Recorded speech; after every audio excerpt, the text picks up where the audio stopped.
Abrirem no Evangelho de Lucas, capítulo 8, Evangelho de Lucas, capítulo 8. O título da nossa palavra hoje é: Não temas, crê somente. Não temas, crê somente. Evangelho de Lucas, capítulo 8, a partir do verso 40. Quem já abriu, diga amém. Eu vou estar lendo do 40 até o 56. Se alguém está no nosso meio com alguma dificuldade para ficar em pé, pode sentar, mas quem não tem essa dificuldade, permaneça de pé. Lucas 8, verso 40 diz assim: Ao regressar Jesus, a multidão o recebeu com alegria, porque todos o estavam esperando.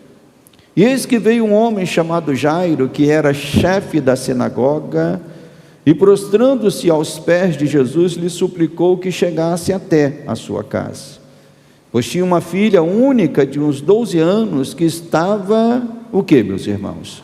Estava à morte. Enquanto ele ia, as multidões o apertavam. Certa mulher que havia 12 anos vinha sofrendo de uma hemorragia, e a quem ninguém tinha podido curar, e que gastara com os médicos todos os seus haveres. Ela veio por trás dele, lhe tocou na orla da veste, e logo se lhe estancou a hemorragia.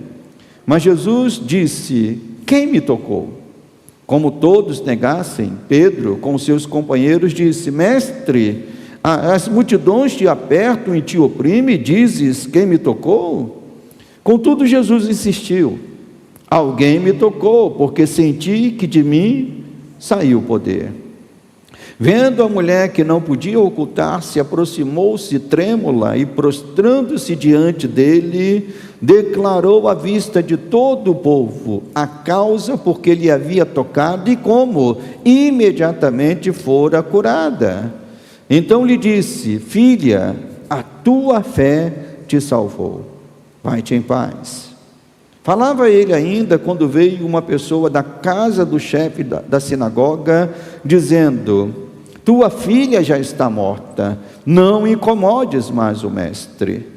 Mas Jesus, ouvindo isto, lhe disse: Não temas, crê somente, e ela será salva. Tendo chegado a casa, ninguém permitiu que entrasse com ele, senão Pedro, João e Tiago, e bem assim o pai e a mãe da menina. E todos choravam e a pranteavam, mas ele disse: Não chores, ela não está morta, mas dorme. E riam-se dele, porque sabiam que ela estava morta. Entretanto ele, tomando-a pela mão, disse-lhe em voz alta: Menina, levanta-te. Voltou-lhe o espírito, e ela imediatamente se levantou, e ele mandou que lhe dessem de comer. Seus pais ficaram maravilhados, mas ele lhes advertiu que a ninguém contassem o que havia acontecido. Somente até aqui. Amado Deus e amado Pai, Senhor, obrigado pela tua palavra. Oh Deus, quando lemos estas histórias, quando lemos estes fatos que aconteceram no passado, Senhor, isso nos alegra, e imaginamos como alegrou o coração destas pessoas que tiveram, ó Deus, esta maravilha, esta bênção de serem tocados, de serem assistidos pelo Senhor e receberem curas e maravilhas, ó Pai. E isso nos anima também para esta noite, ó Deus, de crermos que Tu és o Deus que continua sendo o mesmo, não mudastes. Tu és o Deus que continua restaurando, Tu és o Deus que continua curando, Tu és o Deus que continua, ó Deus, trazendo vida àqueles que estão mortos, ó Deus. Por isso, Senhor, fala ao nosso coração através da Tua palavra nesta noite. Nós suplicamos isso no nome santo do Senhor. Amém e amém. Os irmãos podem assentar. O medo, meus irmãos, é uma experiência comum a todos nós. Todos nós aqui já sentimos em algum momento medo. Ele já se manifesta na infância, até mesmo na infância, né? Nós vemos crianças manifestando esse sentimento de medo. Às vezes é um sentimento legítimo e às vezes não. Eu me lembro que quando meus filhos, precisava levar os meus filhos à emergência de algum hospital, e quando a gente tem criança pequena, uma das coisas que a gente sempre vai é a emergência de hospital, né? Sempre aparece um resfriado, uma febre, do nada aparece lá um tombo que leva. Esses dias eu estava indo com a Denise para algum lugar e a gente viu um pai andando assim no canto da rua com o filho, e a gente sabe que tem um hospital ali perto da onde a gente passou, e vimos um menino assim de uns 8, 9 anos, com o queixo todo remendado, assim, com um esparadrapo, né? E ele todo prosa, ainda pulando e andando na rua, né? Eu falei com a Denise, deve estar vindo do hospital. Mas eu me lembro que quando ia no hospital com os meus filhos, né, eu observava, às vezes, alguma criança que, sabendo que ia tomar injeção, não tinha tomado a injeção não, só sabendo que ia tomar a injeção, começava a chorar.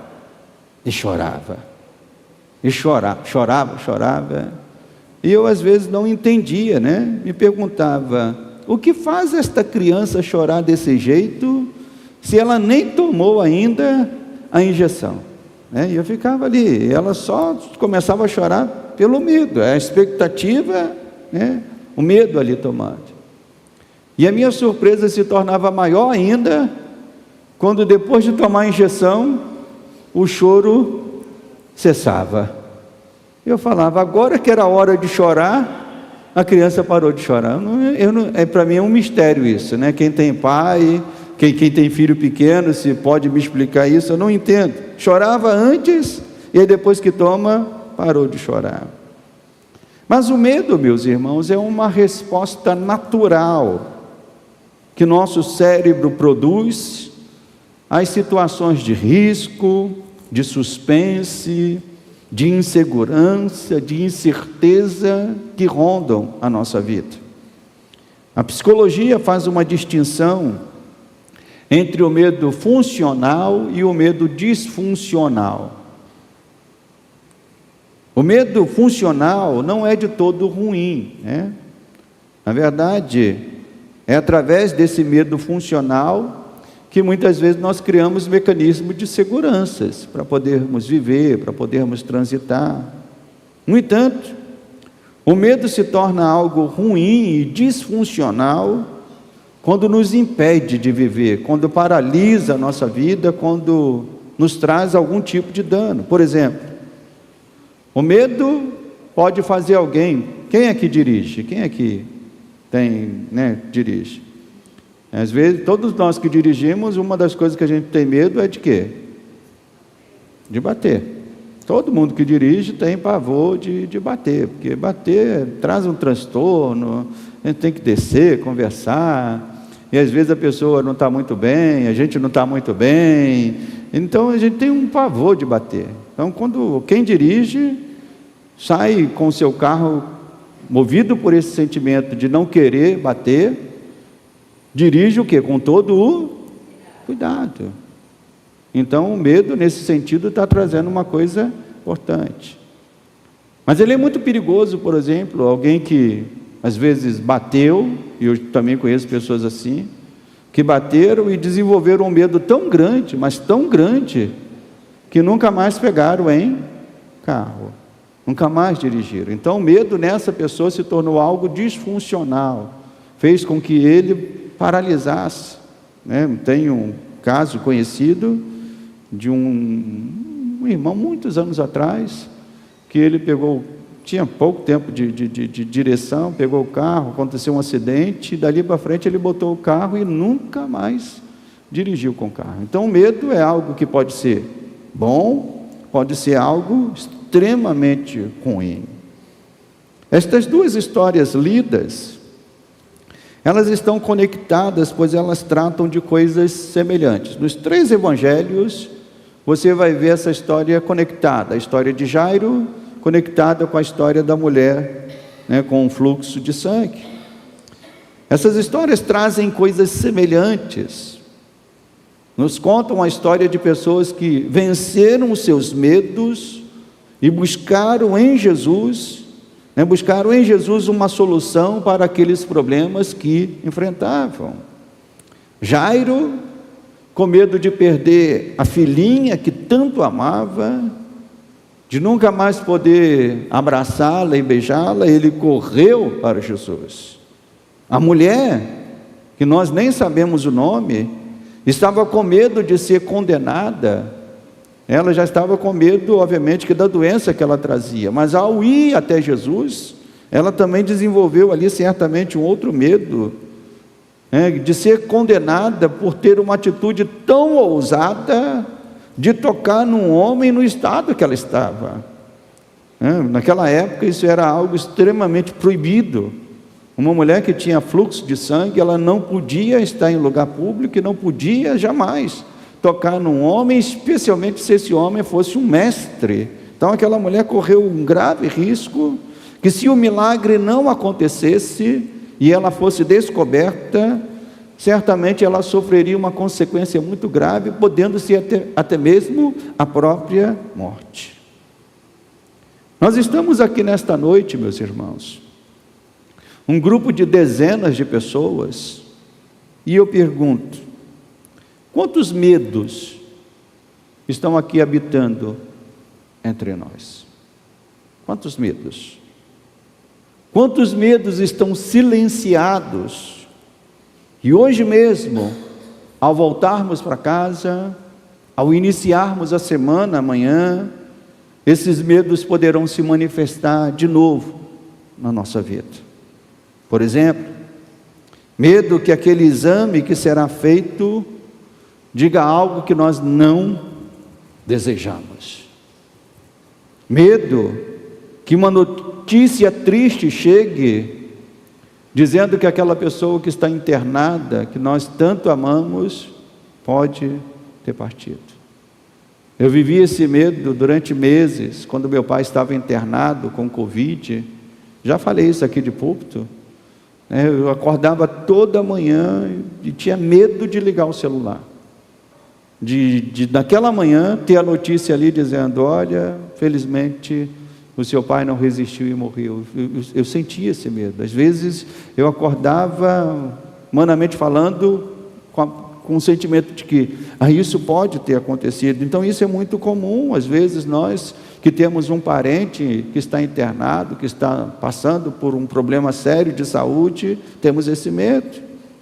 Medo que ao chegarmos no trabalho, começamos a ouvir histórias, a empresa não está bem, as coisas estão acontecendo assim. Medo, eu me lembro que quando eu estava em algumas empresas, quando surgia esse boato, se tinha medo de chegar na semana, e às vezes até um colega brincava com o outro dizendo: cuidado, se o fulano te chamar essa semana, pode ser algo ruim, pode ser uma demissão. O medo de sofrer uma violência andando nas ruas da cidade do Rio de Janeiro. Então nós podemos dizer, irmãos, que as possibilidades de medo, elas são muitas e são reais. Mas nós que somos cristãos e servimos a um Deus Todo-Poderoso, nós devemos submeter os nossos medos sempre à fé. A fé, ela nos auxilia nos nossos medos. A fé, ela é tutora da nossa vida e ela é tutora dos nossos sentimentos, inclusive os medos. Então devemos submeter a fé, devemos submeter os medos à fé, a certeza que Deus cuida de nós, a certeza que Ele é poderoso, e caso algo nos aconteça, nós também temos que confiar que a sua graça irá nos sustentar, irá nos fazer passar pelo que tivermos que passar. Então, crente, ainda que a gente possa ser suscetíveis a esses sentimentos de medo, movidos pela fé, nós temos que dizer: eu confio num Deus Todo-Poderoso, eu confio num Deus que pode mudar essa situação. Nós temos um Deus todo-poderoso. E as palavras que Jesus disse para Jairo, essas palavras elas devem ecoar, não apenas nos nossos ouvidos. É muito bom quando ouvimos esta frase de Jesus: não temas, crê somente. Isso é bom de ouvir, mas nós temos que trazer essas palavras para o coração, temos que trazer essas palavras para a mente e realmente crermos: nosso Deus está cuidando de nós. Amém, igreja? Então essas duas histórias lidas, nós podemos dizer que elas nos apresentam uma série de contrastes. Temos uma série de contrastes que nós podemos identificar nessas histórias. O primeiro deles pode ser observado logo no início do texto, entre uma alegria superficial da multidão e uma aflição e angústia de um homem, que estava ali passando pela morte muito real de que iria acontecer na sua filha. Então nós temos aqui no primeiro parte do texto, nos primeiros versos, dizendo: ao regressar, verso 40, ao regressar Jesus, a multidão o recebeu de que maneira, meus irmãos? Havia alegria no meio da multidão, mas lá no meio da multidão saiu um homem chamado Jairo, que se prostrou perante o Senhor e lhe suplicou, dizendo: Senhor, vá até a minha casa, porque a minha filha está à beira da morte.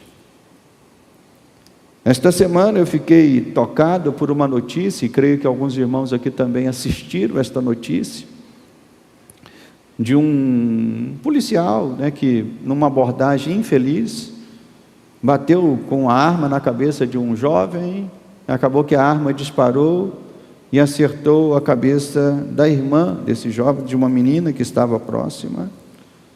Isso por si só já é algo infeliz, mas eu, vendo a reportagem, algo que rasgou o meu coração, foi na entrevista a mãe relatando os momentos de aflição que ela passou, Ela disse que chegando perto, ela viu o sangue jorrando da cabeça da menina, que estava ali no chão, e rapidamente a sua filha foi abraçada pela morte.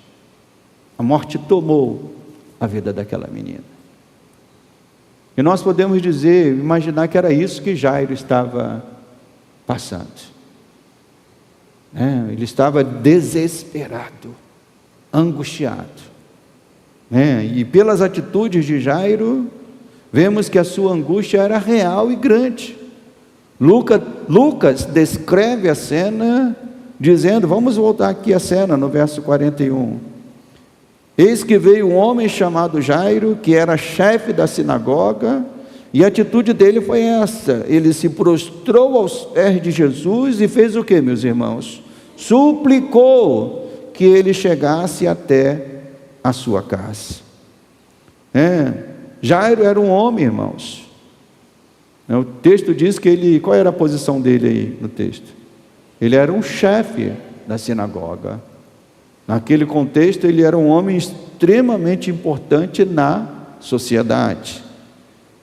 Mas mesmo assim, ele se prostra diante daquele que ele reconheceu que tinha mais autoridade e mais poder. Jesus decide ir com ele. Jesus toma a decisão de ir com Jairo, mas até aquele momento, alguma coisa mudou na vida de Jairo? Sim ou não, meus irmãos? Sim ou não, igreja? Não. A situação ainda continuava angustiante, seu coração ainda estava aflito. E eu digo aos irmãos nesta noite, crer não é algo, meus irmãos, que devemos fazer quando tudo está bem na nossa vida. Crer também é algo que devemos fazer quando o nosso coração está angustiado. Crer é algo que devemos fazer quando o nosso coração está aflito. E muitas pessoas erram exatamente nisso, dizendo assim, hoje eu não vou para a igreja não, estou tão angustiado que hoje nem vou para a igreja. Era o dia que ele mais deveria estar na igreja, E a pessoa não está, não, hoje eu briguei, falei alguma coisa com a esposa, discutimos, hoje eu nem vou para a igreja, não tenho cabeça para ir para a igreja. Irmãos, você tem que vir na igreja em todos os dias, e especialmente nesses dias, em que o coração está angustiado, que o coração está aflito. Então Jairo, com seu coração aflito, ele correu para os pés do Senhor. E graças a Deus, que você também está aqui nesta noite, fazendo isso. Mas, atravessando a história de Jairo, surge uma outra história. Mais uma vez, temos aqui um contraste. Na primeira parte do texto, um contraste. Uma multidão alegre, um homem desesperado e aflito. Aqui na outra parte do texto, na segunda história, também temos um contraste entre uma multidão que tocava Jesus, entre uma multidão que estava perto de Jesus, entre uma multidão que rodeava Jesus, mas fazia isso de um modo superficial, e de um outro lado, uma mulher desesperada e aflita, que faz de tudo para se aproximar e tocar no Mestre. Então o texto nós também temos que imaginar isso, esse contraste. Uma mulher que não tem nome. O texto não fala o nome dessa mulher. O que sabemos dela, pelo relato do Evangelho de Mateus, é que ela, por 12 anos, ela tentava vencer uma doença que a atormentava.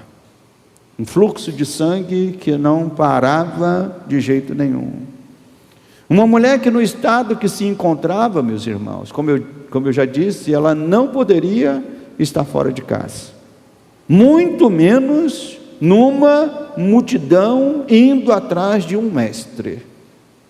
Alguns estudiosos sugerem que esta mulher, obviamente que é uma sugestão movida pela dedução, de que esta mulher, ou ela não era casada, ou ela era divorciada.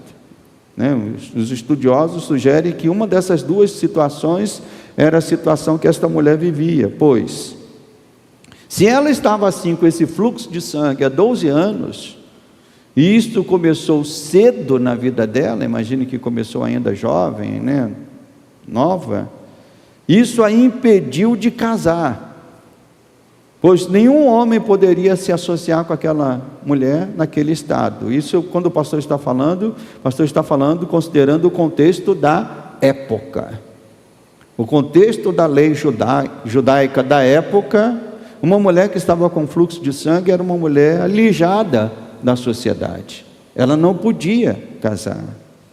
E se isso aconteceu quando ela era casada, o marido poderia se divorciar dela, pois ela vivia no que a lei judaica dizia, num constante estado de impureza. Ela era considerada uma mulher impura pela sua situação.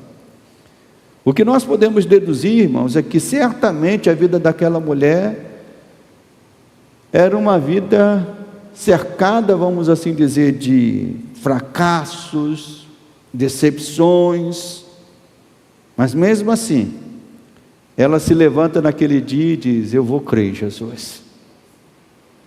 Tem até aquele louvor que diz: hoje eu vou tocar nas vestes. Quem conhece esse louvor?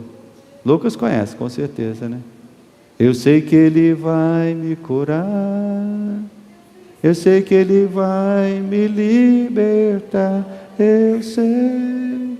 Essa mulher se levantou nesse dia, decidida, dizendo: eu vou lá, eu vou tocar, eu vou crer, eu vou confiar no Senhor. Então, mesmo com a possibilidade de sofrer consequências físicas, ao se submeter a um esforço grande, de atravessar uma multidão para chegar até Jesus e tocá-lo, aquela mulher decide fazer isso de qualquer jeito. Ela diz: eu vou hoje tocar no Senhor. E o texto diz que ela toca, e o que acontece com ela, meus irmãos? O texto diz que imediatamente O texto não diz que ela foi curada. O texto diz que ela imediatamente foi curada. Ela foi livre do seu mal. E Jesus, percebendo o que havia acontecido, Jesus decide que aquela situação deveria vir a público.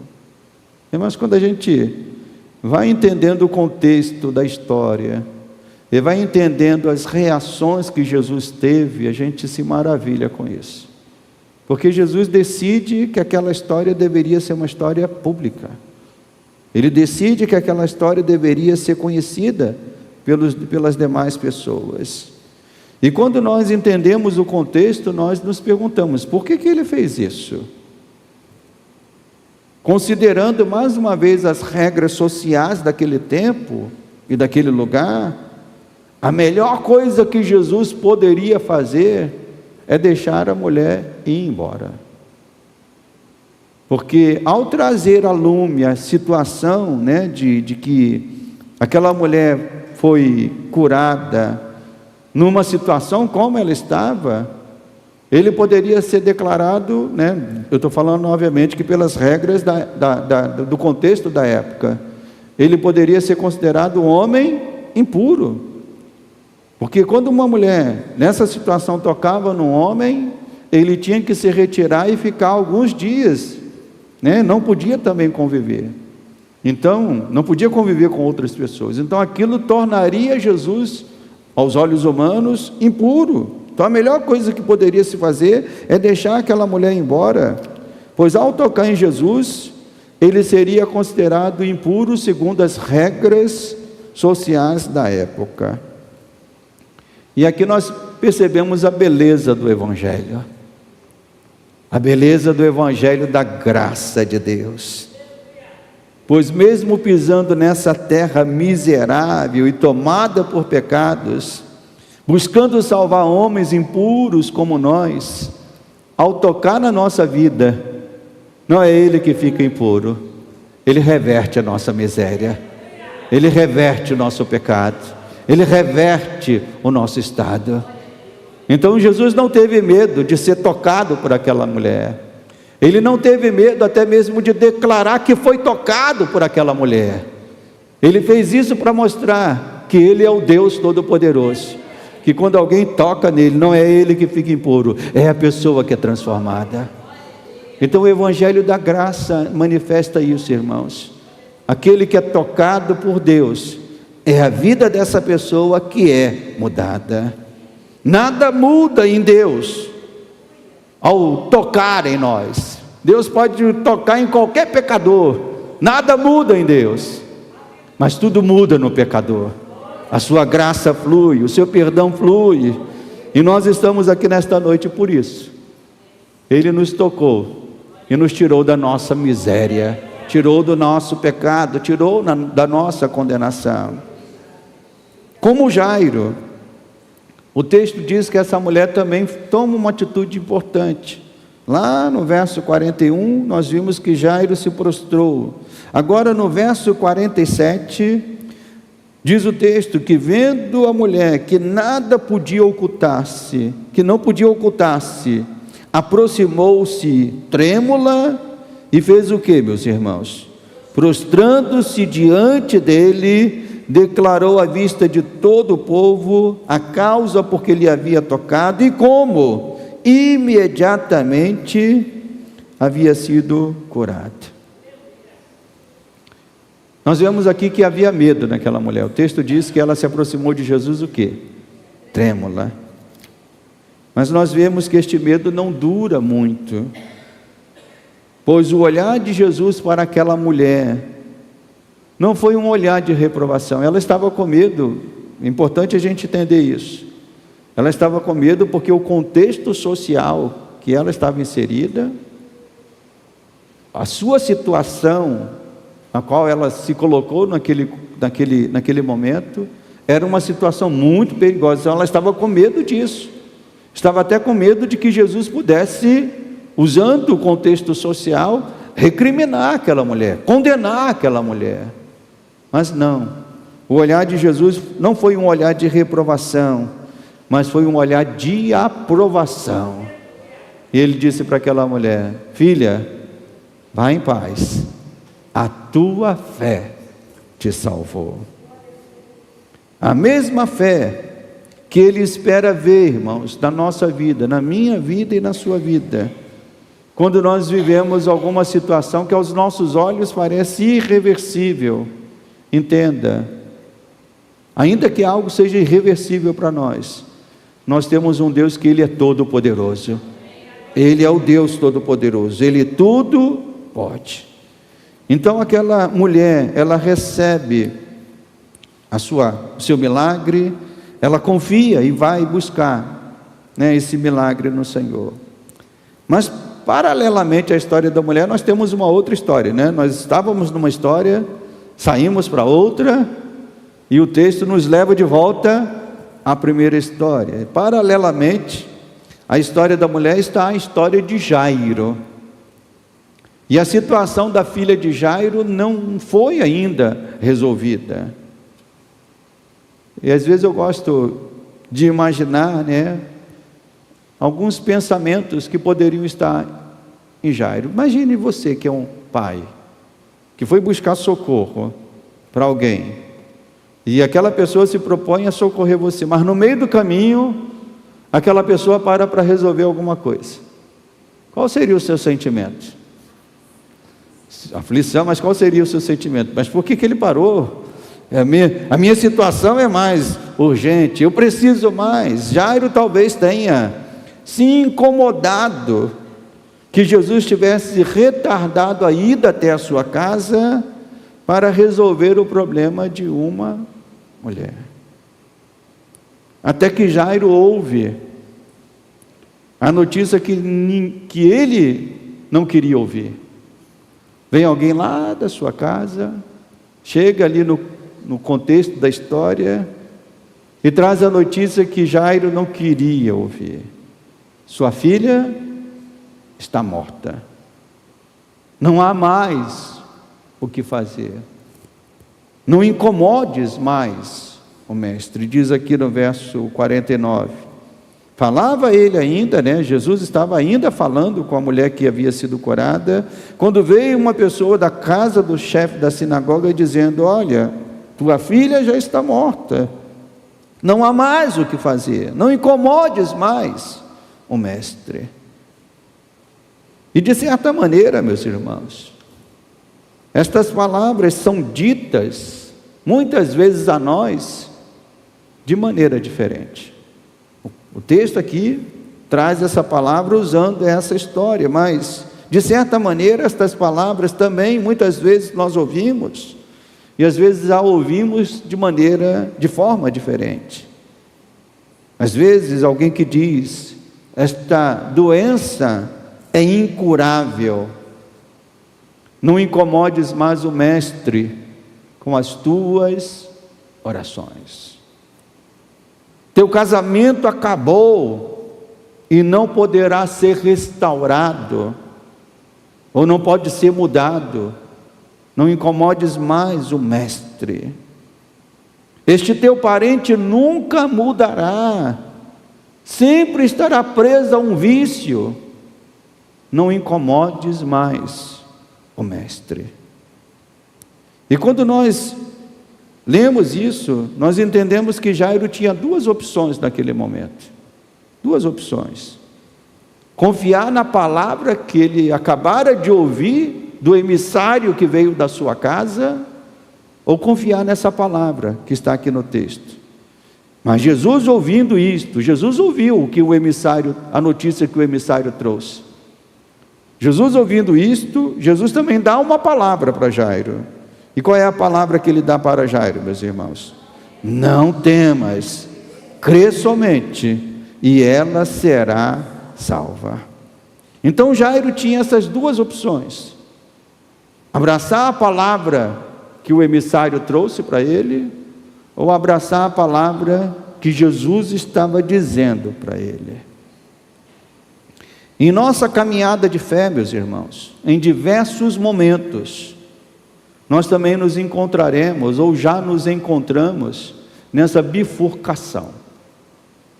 Confiar na palavra que estamos ouvindo por aí, o tempo todo, nas palavras que eu chamo de palavras desanimadoras, que vêm por todas as direções, ou continuar confiando na palavra que vem do nosso Deus.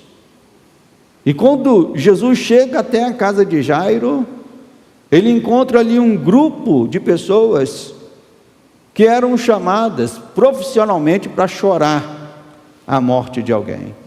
Às vezes eu leio isso na Bíblia e fico assim, meu Deus, para a gente parece até estranho, né? Mas naquela época, quando uma pessoa morria, era importante que chorasse o morto, que o luto fosse feito. E se uma família não tivesse muito recurso, tinha que ter no mínimo um grupo ali de 3 pessoas chorando o morto. E quando era uma família mais abastada, até pagava para um grupo maior.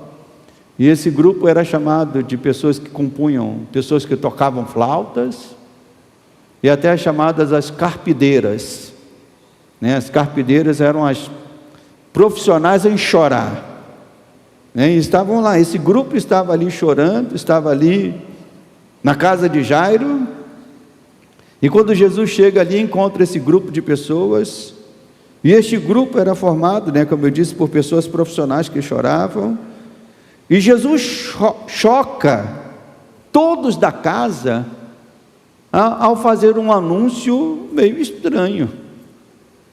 Aquelas pessoas eram profissionais disso. Se alguém é profissional de chorar um morto, ele já viu um morto quantas vezes, irmãos? Ele já viu um morto? Muitas vezes. Ele sabe quando uma pessoa está morta.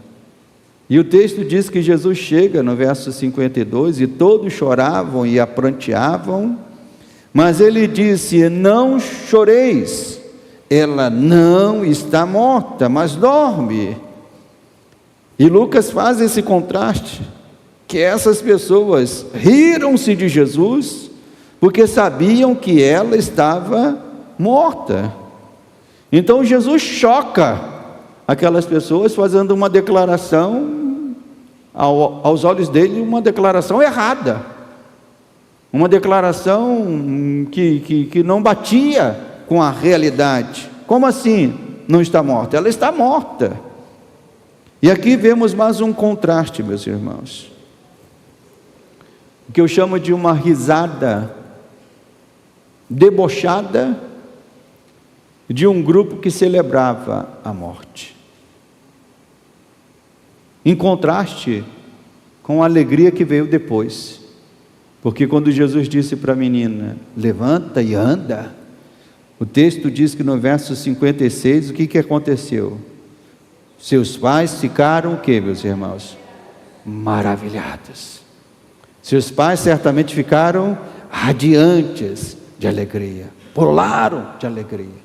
Então nós vemos mais um contraste entre a risada debochada de um grupo que celebrava a morte, que era profissional em celebrar a morte, e a alegria diante do maravilhamento que a ressurreição da menina provocou no coração dos seus pais. E num sentido espiritual, é isso que acontece. Pense isso no sentido espiritual.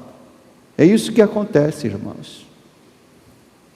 Todo riso que o inferno tem ao celebrar a morte, ao celebrar o fracasso, ao celebrar a destruição de vidas e famílias, todo esse riso que o inferno tem, irão cessar quando Jesus entra no coração de uma pessoa, quando Jesus entra na casa de uma pessoa, quando Jesus traz de volta a vida e a alegria e o maravilhamento que só Ele pode dar.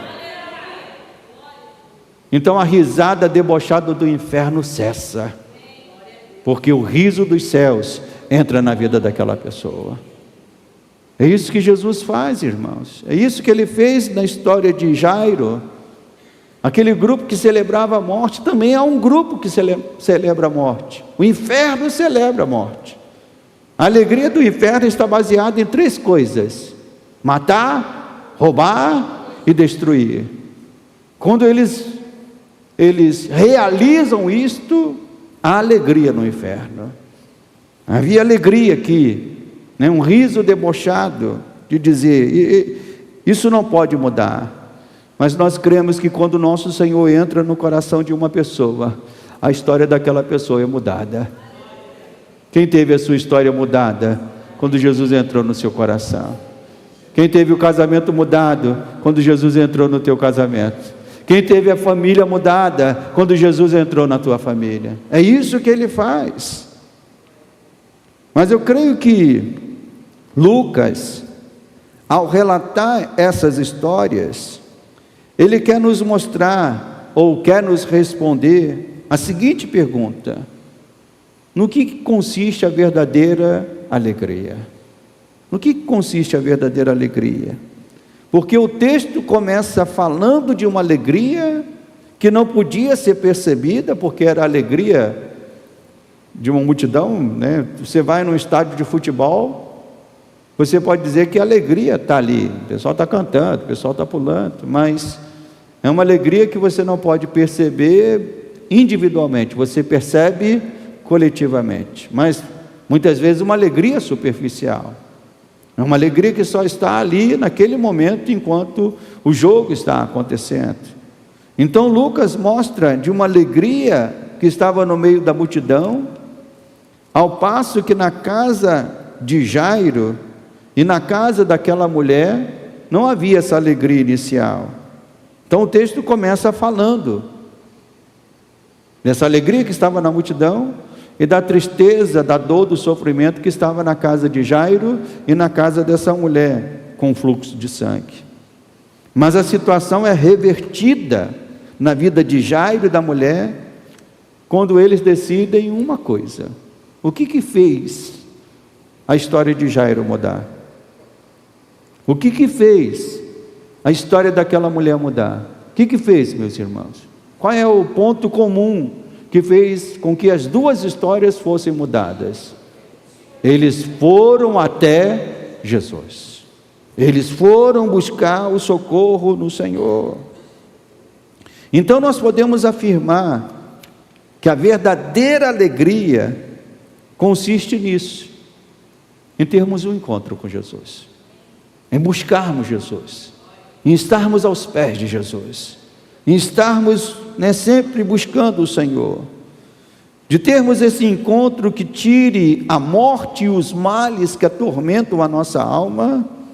E Lucas mostra que o que fez a diferença na vida daquelas pessoas não foi a posição social que Jairo tinha, não foi o dinheiro que a mulher pôde gastar em busca da sua cura. Tudo mudou quando eles foram até Jesus. Foi em Jesus que a vida deles mudaram.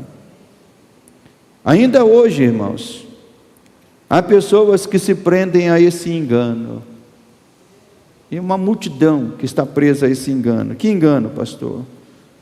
De que uma vida com mais dinheiro, de que uma vida com mais saúde, de que uma vida com mais amigos poderá trazer verdadeira alegria. Não, a Bíblia não mostra isso. A Bíblia nos mostra que a verdadeira alegria consiste em a nossa vida estar aos pés de Jesus. Nossa vida está com o Senhor. Jairo e a mulher tiveram que sair do meio da multidão e se apresentar ao Senhor. Nossa alegria não está na multidão superficial que compõe este mundo. Nossa alegria só pode ser encontrada quando nós fazemos o que Jairo e a mulher fizeram. Corremos para os pés do Senhor e colocamos a nossa vida nas mãos, totalmente nas mãos dele. Quantos de nós, que vivíamos nessa ilusão de que a nossa alegria, quem sabe que há irmãos que viveram essa ilusão de que a sua alegria estava nas bebidas, que muito bebia, estava nos amigos, nos prazeres deste mundo. Mas bendito seja Deus, o dia que você se prostrou aos pés do Senhor. Bendito seja Deus, o dia que você se rendeu ao Senhor e disse: Senhor, muda a minha vida. Mas além desses contrastes que as histórias que nós meditamos nesta noite nos trouxe, nós também temos não só contrastes, nós temos algumas semelhanças. Algumas semelhanças. A primeira delas é que as duas mulheres beneficiadas diretamente por Jesus eram mulheres que nós podemos dizer que estavam sem vida. As duas mulheres que receberam a bênção, além de ser a semelhança, duas mulheres, foram duas mulheres que estavam sem vida.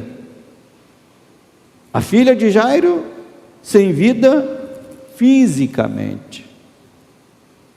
A mulher com fluxo de sangue também estava sem vida, mas sem vida, podemos dizer que ela estava morta, ainda viva, porque ela não podia viver, ela não podia estar na sociedade, pela condição que ela vivia. Ela era uma mulher impura, ela deveria viver isolada de tudo. Eram duas mulheres sem vida. Também podemos ver que, em tese, Jesus não devia ter contato com nenhuma das duas, porque essas duas situações, pela lei judaica, tornavam uma pessoa que tocasse numa mulher impura, com fluxo de sangue, e que tocasse num cadáver, tocar numa mulher impura, se eu não me engano, eram alguns dias em que o homem tinha que ficar recluso. Mas tocar num cadáver, se eu não me engano, eram 7 dias. Então Jesus não podia ter contato com nenhuma daquelas duas mulheres. E nós vemos a semelhança que ele vai ao encontro dessas duas mulheres. Ele não deixa de ir ao encontro. Estas mulheres, podemos dizer, irmãos, elas retratam toda a humanidade, que a Bíblia diz que está morta nos seus delitos e nos seus pecados. Jesus não deveria ter contato. Um Deus todo santo, um Deus todo puro, um Deus todo justo, não deveria ter se importado comigo, não deveria ter se importado contigo. Um Deus todo santo, Ele não deveria se importar com uma humanidade impura, contaminada, não deveria estar em contato com o homem. Mas o Evangelho da Graça nos mostra que Jesus não decidiu apenas nos tocar, mas a Bíblia diz que Ele mesmo se vestiu da nossa carne. Nós não cantamos isso nessa noite?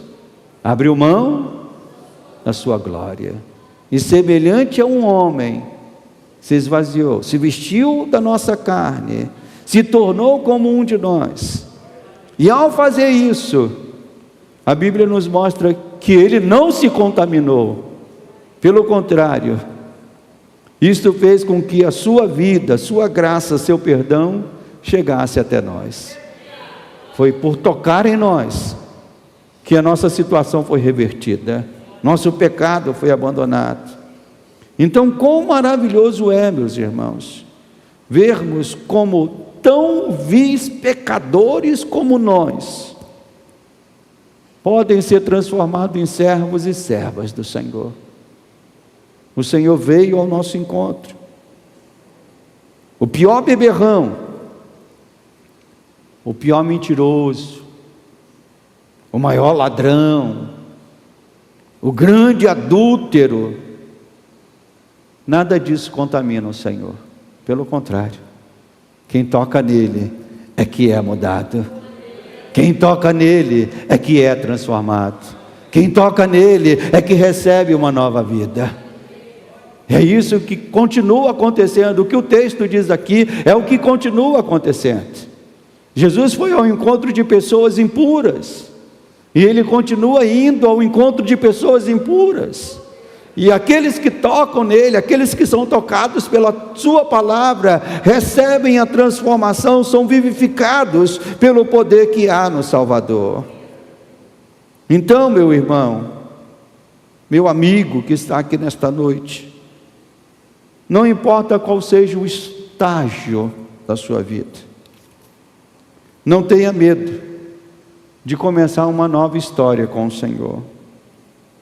Obviamente, para alguém que não é um cristão e que acha que a sua vida não pode ser mudada, talvez aqui os irmãos podem se lembrar do tempo em que você ainda não era cristão e que ainda entrava numa igreja e você talvez pensava assim: a minha vida não pode ser mudada, eu vou lá, vou só para agradar minha esposa, vou lá só para agradar minha família, mas a minha vida não pode ser mudada, eu vou continuar sendo o homem que sou, a mulher que sou.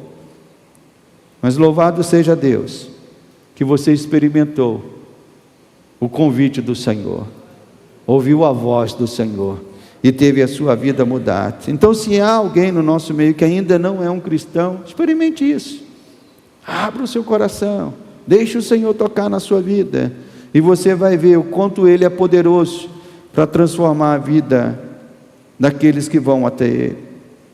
Mas se você já é um cristão, mas tem experimentado momentos de medo, momentos de insegurança, momentos de dúvida, se você é um cristão e tem deixado que palavras desanimadoras venham prevalecer no teu coração, como eu disse, palavras como aquelas que vieram até Jairo: não há mais o que fazer, desista, pare aqui mesmo, não prossiga.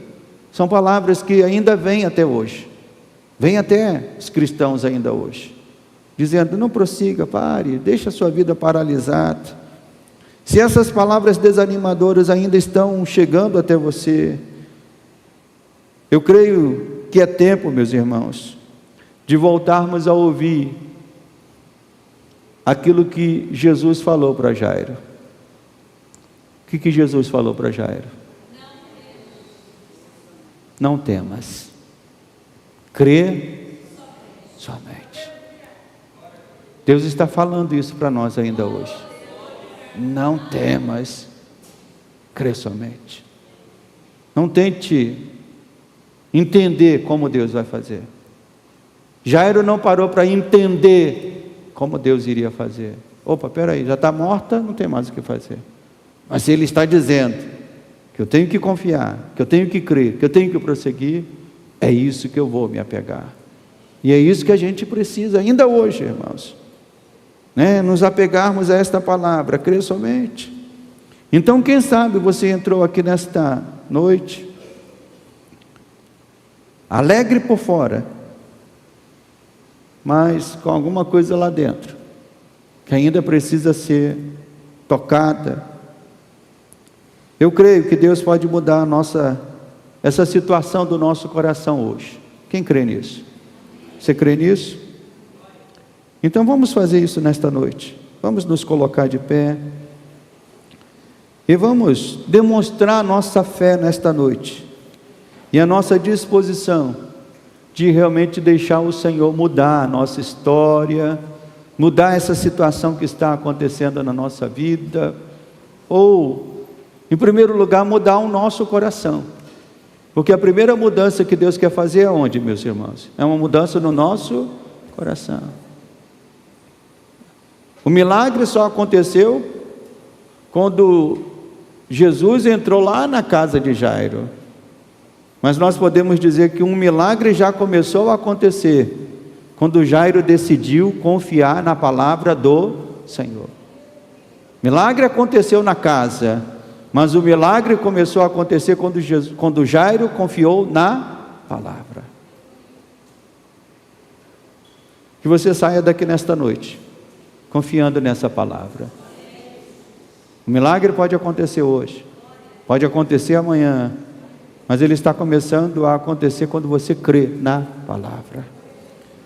Então nós vamos orar, e nesta oração eu vou convidar daqui a pouco você para vir aqui à frente, ou se você já quiser vir aqui à frente, para a gente ministrar sobre a tua vida. Eu, junto com os diáconos, com os obreiros, vamos ministrar sobre a tua vida.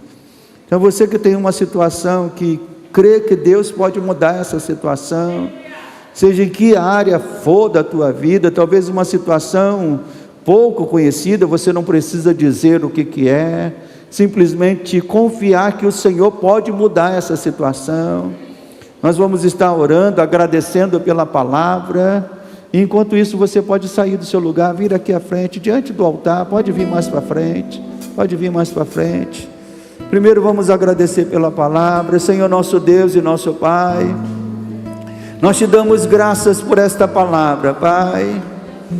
Nós entendemos perfeitamente o que Jairo passou, nós entendemos perfeitamente o que aquela mulher passou, porque muitas vezes na nossa vida nós passamos também por estas coisas. Passamos por momentos, ó Deus, em que o medo quer nos envolver, nos abraçar, o medo quer nos tirar, quer tirar os nossos olhos de Ti, o medo quer nos fazer paralisar, o medo quer fazer morrer a nossa fé. Mas Senhor, obrigado, porque o Teu Espírito continua operando nas nossas vidas.